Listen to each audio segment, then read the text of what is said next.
Hey there, from Sally Williamson and Associates, welcome to What's Your Story, the show where we host in-depth conversations with business leaders and industry experts to explore how they use storytelling to influence and connect with their audiences. Whether you're listening on your commute, at home, or at work, we're glad to have you as a listener. Thanks for being here and enjoy the show. I knew that I wanted to reach the pinnacle of the sport. To do that, I had to continue to even train when I wasn't getting paid. If I wanted to be an Olympian, then I had to go through every Monday and have the hardest practice of my life for 50 weeks. And that was just a part of it. If you want this, you have to do this. And so once I understood what I wanted, then it made doing the hard work easier, which then allows you to form a why. You need to think about what do you want, and it makes the track to that goal a little bit easier. Hey there! Every day on this show, we talk to people about practice, and we explain that to become effective at communication, you have to work at becoming good at it. And we would define mastery of a skill as those that become so good at a skill that you can count on their performance and outcome consistently. And once you begin to talk about performance and outcomes, it's easy to draw a parallel between mastery of a skill like communication and mastery of sports like the Olympics. And that's why I am really excited to do this podcast today, because it's going to connect the concepts of practice, mastery, and outcomes, and accentuate the value of practice and the ultimate results of effort, because that is exactly what my guest here today has achieved. Recently back from the 2021 Tokyo Olympic Games, Kenny Selman represented the United States in the 400-meter hurdles. He began his track and field career just down the road at Pace Academy in Atlanta, Georgia, where my claim to fame is that I overlapped in high school with him for 1 year, and where he won the national championship in the 400 meters in 2014. Kenny then continued on to run hurdles at UNC, where he placed second in the NCAA Division I National Championships in 2018 and set UNC's record for the 400-meter hurdles. After graduating from UNC, he won the 2018 USAF Outdoor Championships and the Athletics World Cup in London. And in 2021, he qualified for the 2021 U.S. Olympics team, and now we've got him in our offices. So Kenny, welcome to the show. Thank you for being here. First of all, I appreciate it. Thank you so much for having me on. So first and foremost, I guess I got to ask, did I get all your awards right? Did I miss anything? You nailed them. You got them right. That is the gist of the big one. So yes, you nailed it. So you're running the 400-meter hurdles. Did the race start to feel familiar after a while? How many times do you think you've actually run it? Oh my gosh. I mean, I've been around the oval. I should actually try to figure out how many times I've actually gone around the track before. But yeah, I mean, the 400 hurdles is quite the race, and you don't choose it chooses you. It's one of the harder races that you can choose or that you can do. And so I'm just glad that, it's working out to where it's justified in a sense. So again, thank you for being here. On this show, we really talk about the mastery of skills. What are some of the greatest communication gaps in the workplace and how to overcome them? And as you think about your own journey to make it to the Olympic Games, what were some of the most difficult, I'm going to have to use the pun here, hurdles? What were some of them, I won't do that again, I promise. What were some of the most difficult gaps you had to overcome that you didn't expect? I mean, I think an obvious one is COVID. And I know that, it's we can talk about it later, but COVID was a massive deal. In 2019, I decided to come back to Atlanta to come and train with my current coach that I have now. And so, that full year cycle, 2019 and 2020, was supposed to be the Olympic trials, and then COVID hit. And so, I had to decide what I wanted to do and if I wanted to continue training, because when the year COVID hit, 2020, I lost my sponsor at the end of that year. And so I had to decide, how am I going to do this? Am I going to be still full-time track? How am I going to support myself? Do I have enough money to support myself? And so it's decisions that you have to make. It's a dream versus a reality of, going broke in a sense. And so the biggest hurdle for me was, one, losing my sponsorship. And so losing my sponsorship made me sit back and ask myself real questions. Do I want to do this? Do I enjoy this? Am I capable of doing this? While all still trying to practice and compete at the highest level. And so, deciding why I was doing it was one of the hardest things we had to do, and kind of fighting that all through COVID and, not having access to track. We got kicked off at 10 tracks in Atlanta. We went to every track that was available. We got kicked off at all of them. And so, an aspiring Olympian getting kicked off the tracks, it's like, well, why am I even doing this? So COVID, losing my sponsor, all that kind of wrapped into one just made it really difficult to at least keep pushing forward in that time of training. And right when you thought you were going to go to the Olympics. Right. So kind of almost to the peak, right. And then having to take that step back. Right, and that was the hardest thing to do because during that time, no one knew if the Olympics were going to happen or not. Like, it was a bunch of speculation, like, okay, maybe they'll have it, keep training. Like the Olympic Committee just told us, like, keep training. And like, if, just keep training. If it works out, then like, you'll be ready. But if it doesn't, then you've wasted, a year of your body. And Father Time catches up with everybody. And our bodies are what make us our money and make us, what have gotten us to this point. And so it was the most frustrating thing to deal with when they were saying, just hold on. And then like they stopped it. And so then you and your coach and your training group had to make a decision. Do we, finish off this year? Do we cut it cold turkey? What do we do to simulate a real year? Because now we have to pick it up again the next year. And so it's all a cycle. So it's a constant state of having to be at your best. Yes, exactly. And not knowing if it's going to pay off. Exactly, 100%. So we talk about that the practice of any skill is really the starting point that separates someone who's going to become proficient at a skill and someone who's not. And in our space, we talk about the difference between intention and repetition behind practice. Knowing what you're trying to accomplish versus just repeating a task over and over again. And it sounds like that concept resonates with you a lot. I mean, we're talking about, how many times you've been inside the oval, how many times right. you've run it. Right. How do you keep that intention? It's one of the most interesting things that I've been able to kind of understand over the years because I don't know why sometimes. Like there are times where I sit there and I'm like why am I doing this? Like what is the purpose of this? What do I want to do? Am I on the right track? And so another pun. Yeah, I did not even hear it. I probably say that all the time, actually. I think understanding your why and understanding why you are doing something allows you to form the path. If something gets too hard, you think back to your why. If something, if it's getting too difficult, you pick up a track. You don't understand what you want to do or why you're doing it, or like, can you afford to do it? But your why allows you to kind of see through and like see the full vision, see the full picture, which makes it a little bit easier to go through. And, it makes the repetitions easier, although they're still very, very hard to kind of just continue to do at a high level. I love that, the idea of kind of finding your own why Yeah. and always being able to come back to it. As we think about people that might be listening to this there's not a lot of people that make it to the Olympics. So again, like I'm just gushing over the fact that we've got you in our offices because it's so cool. But as you think about people who are trying to find their why mm-hmm. or trying to really nail down what it is that keeps them going as they right. master their own skill, whatever right. it might be, how did you find your why? Yeah, I don't know my why all the way exactly. Okay, interesting. So, no, but I know what I want, or I know what I wanted.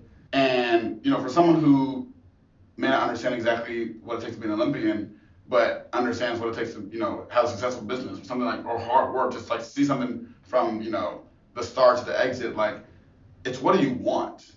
And I had to decide what I wanted. I knew that I wanted to be an Olympian. That was, I love track. I've been running track my whole life. Track is very hard. Like it's not an easy sport by any means.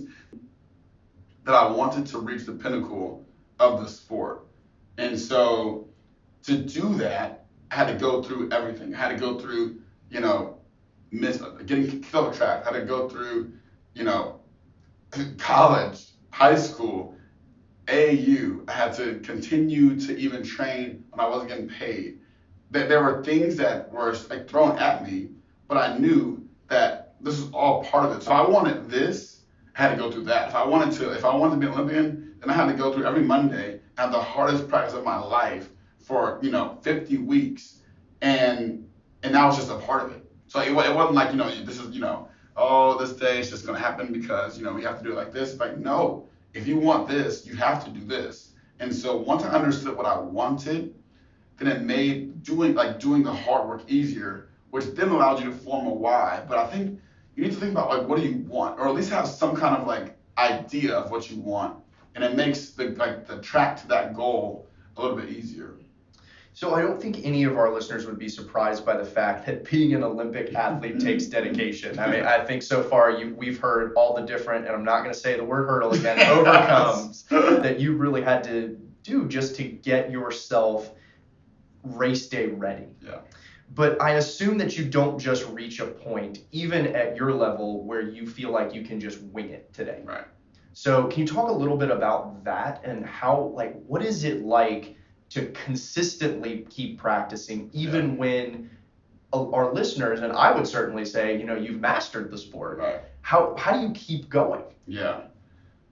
Well, it's tough. I mean, because every day has to be at the highest level. There's no, because if you want to perform at the highest level and like when you go out there, it's easy, then you have to overtrain in practice. You have to if you want to be able to run 400 meters as fast as you can, then you've also got to be able to run 600 meters as fast as you can. And you got to also be able to run 100 meters, 200 meters to get that speed endurance as well. And so everything has to be kind of so meticulous that when you go out there on race day, it's like, well, I've done this a billion times already. And I've done it at a high level, and I'm going to continue to do that. But the hardest thing I would say is that you don't know if it's going to work. Like you don't know. You never know. I mean, and I'm sure people in business, leaders, other professional athletes, you don't know if it's going to work. All you have is like faith and knowledge. Like when you have that faith that, if I do this every single day exactly right, then like that'll pay off in some way. And if you have a coach who has the knowledge of what it takes, what it has taken to get there before, and you put those together, that's all you have. But you also don't know if that's going to work. Like you just don't know. But the repetitions every day and the consistency and the diligence is what pays off. And like that's when people lose every now and then. Like people start to do really well on the stretching part, but they forget about the strength part, or they do really well on the speed, forget about the endurance. And so it's got to be everything packaged together to the goal, and understanding that it may not work, but to give yourself the best chance, you literally have to do it over and over and over again, so that when you get to race day, you've seen it a billion times. So there's no taking that day when you don't feel like doing it off. Right. You can't, and those are the most important days, because, for example, if you show up to Olympic trials and it's raining, like maybe there's a day of practice and it's raining, like, oh, I don't want to do it today, coach, it's raining, it's a perfect excuse to stop. But then what happens on the Olympic trials and the finals, it's raining. What do? Now your body is accustomed to backing off when you start to feel rain. And so there's so many things you have to continue, even if it happens, it's like, well, look, you've got to do, because when it comes down to it on that day, no matter what, you've got to be able to perform when that gun goes off, and there's no second chance. So we're talking a lot about different gaps that every single day you have had to grapple with. So is it fair to say that resilience plays a huge part of your brand as an athlete? Oh, absolutely. I mean, I think that is part of the whole brand, and I think maybe not the whole brand, but at least the work it takes, and kind of the mindset that you have to take on to achieve, something like the Olympics. It's definitely resilience, is a massive part of it. So I want to focus on that a little bit, because a lot of guests on our show are leaders of large companies. Yeah. And inevitably, even though this is a show about the power of storytelling, we always seem to find ourselves talking about personal brand. And we would argue that's because the two are just so tightly aligned. It's also why we wrote our latest book on the subject about brand and storytelling. And I've known you for a long time, and I would say that your brand is fantastic. You're a great guy. You have a huge smile. I'm sure everybody can hear your smile. And I remember watching each of your heats during the Olympics with strangers at a bar yelling, "I know that guy." How can that be? I mean, how do so many people know you? It's a lot to unpack there because I've been genuine since, you knew me, and since, I feel as though I've kind of understood like my person. And I think that goes a long way, and people, it resonates with people. And I also, and it's just like I care about people, and I never, if I get 600 text messages after the Olympic trials, I'm gonna respond to every single one with like detail, and because like people aren't just saying like congrats, like people feel as though like they we're attached, and so it's like 600 letters, and so I'm responding back to them, and I do it. It's my pleasure. But the coolest part has been being able to take so many people on a journey with me, like from Pace, from UNC, from Mableton, from Atlanta, from all from Barry's, all these different communities that I've kind of been immersed in. I've been able to take people on this journey with me, which has been so cool. And the fact that everybody feels that they know me like very well is cool. And I mean, I love it. I appreciate it. The support. And I'll say this: actual trials. After the trials, we were both trying to we were looking at our phones after, and we were trying to understand gosh, the support is crazy.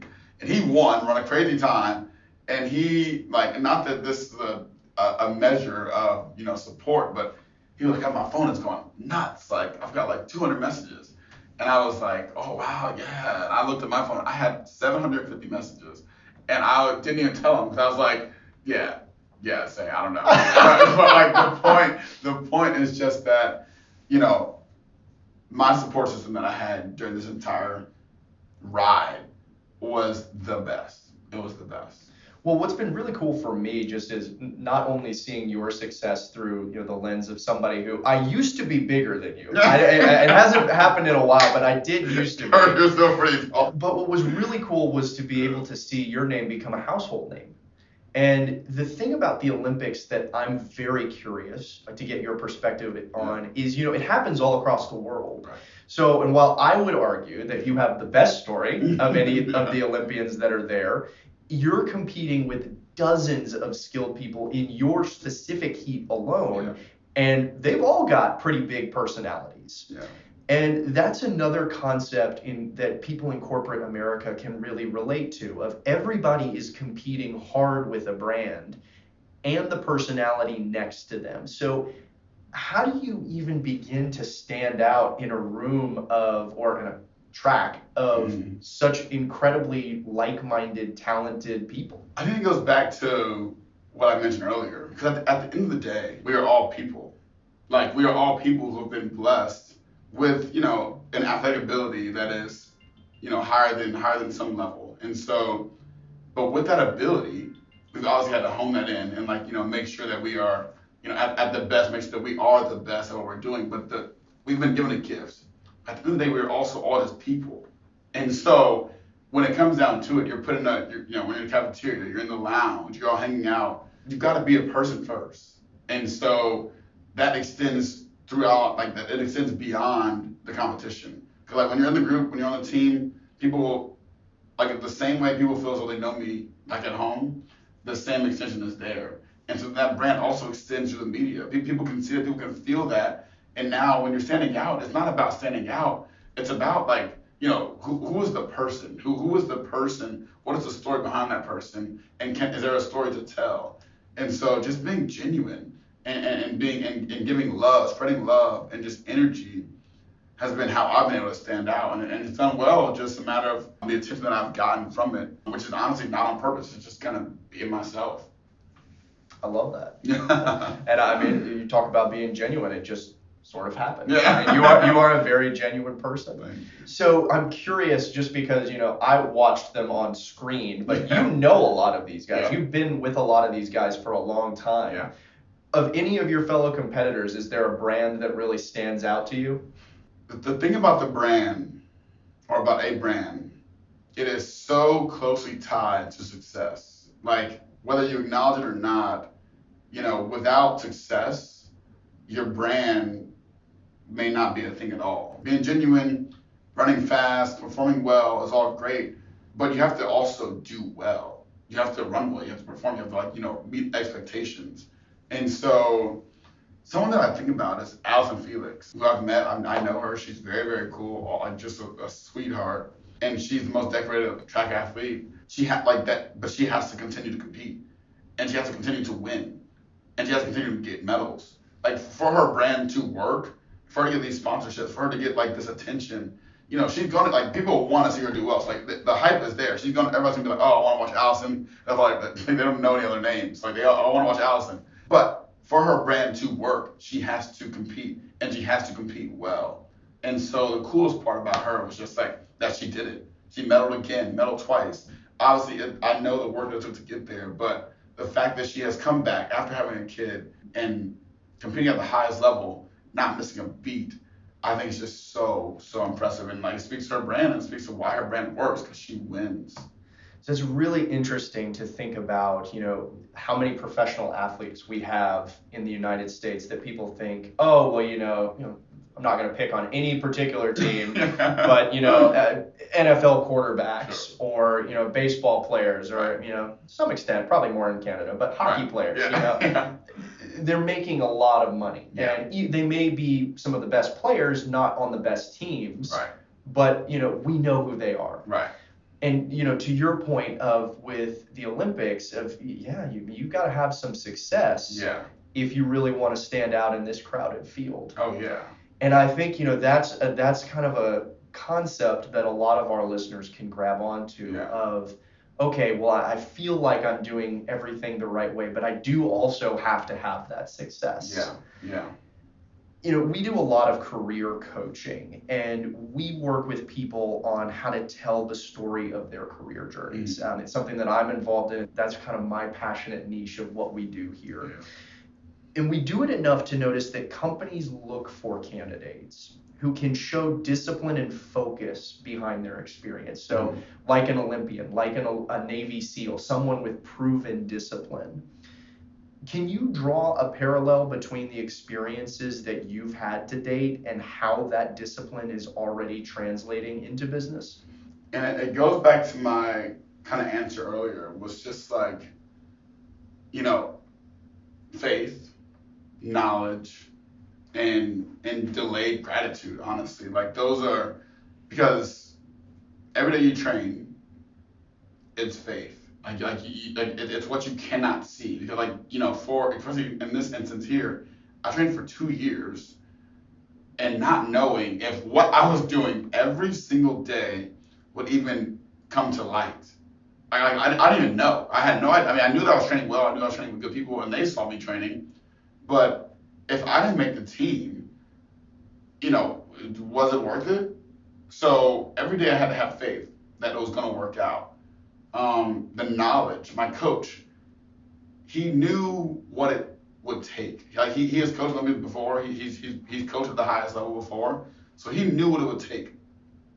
So I had the knowledge that the training I was getting was at least going to be productive in some way, and then delayed gratitude, like gratification. And I knew that if all this bad days, or like hard days would be stacked up for one day to be able to celebrate it. And so it's all delayed. You never know if it's going to work. And so all of those characteristics and like experiences, I think translate directly to business. I mean, when you're trying to build a company, you don't know if it's going to work. You have no idea. All you can do is gain the most knowledge and have the most faith and build the best team around you and put it out there and hope that it lands. And obviously, like your celebration, all that will come later. And so you don't know, but I will say that those, characteristics and qualities that I've kind of developed over the years translate perfectly into business, which is why I think a lot of companies want to hire, people of this like-mindedness, because it's very productive and it's easy to understand, it's easy to relate to. Most times it shines through pretty accurately. Well, speaking of relating and shining through, I think you're an entrepreneur now, right? Yes. Do you want to talk a little bit about what you're up to? Yeah, for sure. My buddy Carter, you know Carter. I do? Yes. I know all these famous people. It's great. Yeah. We started a business about a year and a half ago. That's when we signed an LLC. And so it's called Stoke.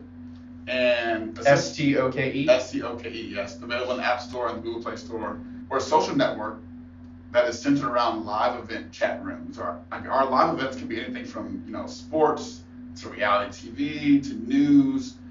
We are trying to create a platform that is dedicated to all of these live TV conversations. And so there's multiple platforms you can go and talk about things, but there's no one place that streamlines conversations and does it in a fun way. And so that's what we're trying to do. And it's been awesome. It's been a grind. It's an application, is what it is. Dealing with apps is very difficult when you are not a developer. And so that's been interesting. And we are looking for someone to run our technical division if anyone's listening. But it's been so cool, and I believe in it. I love it. I think it's a brilliant idea, and I am excited to see it come through. But it's taken a lot of hard work. I mean, like you said, what I've learned in track, I'm translating it directly to this business, to Stoke. And so, we'll see it. It's out there. It's live. You can download it now. Please download it now, and we'll play around with it. Sounds good. Yeah. So my favorite part of the Olympics, just to get us back to what we're originally supposed to talk about on the show, right, is the stories. Yeah. Most Americans probably don't follow most of the sports that we see in the Olympics every single day. Right. Except for me, I love curling. Yeah. The Winter Olympics. I follow curling all the time. On YouTube. But we get pulled into the narratives of athletes that we see. Some of that comes from country pride. We always root for the Americans. Right. But I've always felt myself being pulled into rooting with athletes that have a compelling story. Mm-hmm. This last go around, I remember rooting very, very hard for a Malaysian archer whose name I don't even remember anymore. Yeah. But his story was so compelling because he, to your point, he was an underdog and he kept winning and he kept advancing. Yeah. And so I'm curious for somebody that's been at that level, and I'm going to use the phrase kind of walked side by side with giants. Right. So you're in the Olympic Village with people who are the best in the world at what they do. Has that influenced the way that you think about storytelling and your own personal narrative? Yes, it has. And because and it also goes back to something I mentioned earlier as well, it's just that we're people. Like we're all people, and when we all come out of the stadium, or we come from the archery facility or the curling, whatever that's called, we all come back to the village. And not the curling within this Olympics, curling not in this Olympics obviously, but you know what I'm saying. So we come back to the village. We're all people, and we have problems. We have demons, we have, issues, we have, love, we have, desires, we everything that a normal person has, we all have it. It's just that we do things at a very high level. We do something specific at a very, very high level, which has gotten us to this platform. But when it all gets boiled down and it's all over, we are all people. And that is the story. Because how do we get to this point? How did we, it took something special. It took something it took tenacity. It took that resilience. But what are those things fighting against you? What is that? And so everybody has that. Some have it, smoother than others. I mean, there are definitely factors that can make a path easier one way than the other way. But it's all there. And so when I think about my story, it's just I'm a person. I love people. I love communicating. I love talking. I love engaging. I love giving energy. I that's what I like to do, and I've been fortunate enough to do that for so long in my life. And now I've also been able to hone in on a skill that I've been practicing for a long time and do well in it. The culmination of all that together is my story, and I think that everybody has that to some degree. I mean, some are different than others, and I think everybody's not the same, but when it comes down to it, walking with these giants, you realize that, Alvin Felix she's a woman. She just had a kid. Simone Biles, she is a woman. She is, young. You've got, LeBron James, all these massive athletes. When it comes down to it, which is something that a lot of athletes struggle with, is that when it's all over, when it's all boiled down, I'm just a person at the end of the day. And so a lot of people struggle with that because people don't understand, like, how do you go from this high stage, come down to so low again? But that's part of the story, So, yeah, that's kind of what I would say about that. I love that. Yeah. I love that. Thanks. Well, we're almost to the end of our time here, sure. and we always love to end this show with a story. Yeah. And so, all right, you've been to the Olympics. I'm assuming you enjoyed your time there. Is there any story that you can tell us about, what's going on in the Olympic Village, about your time at the Olympics? Anything you can give us? I mean, honestly, like, I try to think about, like, the story to tell. One, like, feel-good story that I think is cool. It's just that, so my coach, when he agreed to coach me, because he wasn't taking on any more professional athletes, he didn't want any more pros to train, because he coaches at Georgia Tech downtown. But he took me on because he knew that I had potential to make the team. And his whole goal was, because he was selected to be an Olympic coach. And so we knew that before we obviously knew that I was going to make the team. And so his dream has always been, he's coached for, like, other country teams before. Like, the coaches can kind of bounce around. But he's never coached the Olympic team and had an athlete on the team. That's been his dream. Like, his dream, which is why he even, like, thought about taking me on. And so the coolest thing about the Olympics, one of the coolest things, was for me to see, like, my coach in the village with me. Like that is all he wanted. And he was so proud of me, himself, and, like, what we've done together to be at that point. And so walking around the village, having him by my side. I mean, there are people who couldn't get their coaches into, like, Tokyo, but my coach was on the team and at practice with me every day. And so I think that's his story. I think that he really enjoys that. And that was one of the coolest things to be a part of. So that's a feel-good story that I just like to tell. But as far as the end of it, I mean, the village was wild. The village was crazy. I mean, it was unreal. Like, it's massive. It's really big. You also understand that it was built for this. Like, the Olympics, like, the Olympic Village was built for the Olympics. It wasn't like a bunch of apartments that they kind of got together in the area together. It was like, no, like, these buildings were built for the Olympics. And so it was a massive village centered by the cafeteria, which had, like, it was 2-level cafeteria. It had, concession style, like, I guess, vending, it looked. And so, but each concession had, like, there was one, like, Japan. There's one, like, grill. And the grill was, like, what they call the American food. We were reduced to grill. Grill. And, noodles and all that stuff. So it was unreal because, I mean, I gotta say, the food wasn't, like, quality wasn't the focus there. It was quantity. They had to feed a ton of people. And so it was awesome in there. And then they had, I mean, it was very, advanced as far as technology goes. I mean, there were self-driving cars that, like, we could get into, like, or, like, I guess you call them shuttles. You would get into it. And, I mean, there was someone there, like, monitoring it, but like, he was not driving the car. She was not driving the car. And so you just get in there and, like, just ride. And so it was everything that you would imagine and more. So very cool. So we've talked a lot about your resilience to get there, delayed gratification. I love the story, kind of double resilience for you and your coach. Was it worth it? Absolutely. I mean, and that's been like thank God I can say that, because, and I even think if I didn't make it, it'd be worth it, because who I've become in the process has been, everything as well. Like that's why you do it as well, is to grow. Like, who are you, it's a climb. Like, who do you become as you're going through it? So even if I didn't make the team, it'd be a lot harder to say that it was worth it.